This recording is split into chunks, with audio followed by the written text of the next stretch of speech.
Thomas Edison مشہور سائنسدان تھا۔ جب وہ بچہ تھا وہ اسکول سے آیا کہ ایک لفافہ اپنی والدہ کو دیا کہ استاد نے کہا ہے کہ یہ لفافہ اپنی والدہ کو دینا۔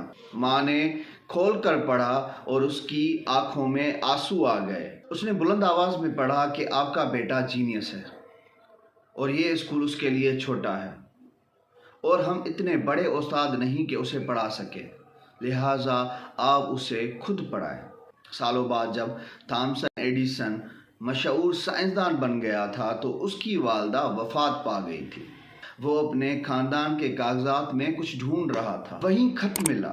اس پہ لکھا تھا کہ آپ کا بیٹا انتہائی ذہنی ناکارہ بچہ ہے، ہم اسے اسکول میں نہیں رکھ سکتے۔ اسی دن ایڈیسن تھامسن نے اپنی ڈائری میں لکھا، تھامسن ایڈیسن ایک ذہنی ناکارہ بچہ تھا، پر ایک عظیم ماں نے اسے صدی کا سب سے بڑا سائنسدان بنا دیا۔